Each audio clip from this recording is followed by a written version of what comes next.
നാളുകൾക്ക് ശേഷം ദൂരെ ഒരു ക്ഷേത്ര ദർശനം. കേരളത്തിന്റെ ഹൃദയത്തിൽ പമ്പാ നദിയുടെ തീരത്ത് ഒരു മഹാശക്തി തലമുടുന്ന ക്ഷേത്രം. കേരളത്തിലെ ഭദ്രകാളി ക്ഷേത്രങ്ങളിൽ വെച്ച് ഏറ്റവും പ്രധാനപ്പെട്ട 3 ക്ഷേത്രങ്ങളിൽ ഒന്നാണിത്. തിരുമന്താംകുന്ന്, കൊടുങ്ങല്ലൂര്, പിന്നെ വലിയ പനയന്നാർക്കാവ്. പ്രധാന പ്രതിഷ്ഠ ചാമുണ്ഡി രൂപത്തിലുള്ള ഭദ്രകാളിയാണ്. കൂടാതെ ഭദ്രകാളിയോടും പരമശിവനോടുമൊപ്പം ആദിപരാശക്തിയുടെ വിവിധ ഭാവങ്ങളും തൃശൂലസ്ഥിതിയായ ചാമുണ്ടേശ്വരി, സപ്തമാതാക്കൾ, ഗണപതി, വീരഭദ്രൻ, ക്ഷേത്രപാലകൻ, രക്ഷാധിപൻ എന്നീ പ്രതിഷ്ഠകളുണ്ട്. കൂടാതെ കടമറ്റത്തു നിന്നുള്ള കള്ളിയങ്കാട്ടു നീലി എന്ന യക്ഷിയമ്മയും ഇവിടെ കുടികൊള്ളുന്നു.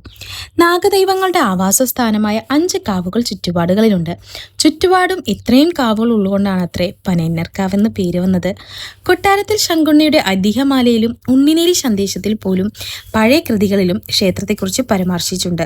ക്ഷേത്രത്തിലെ മതിലുകളിൽ കേരളത്തിലെ തന്നെ മികച്ച മുറൽ ചിത്രങ്ങൾ കാണാം.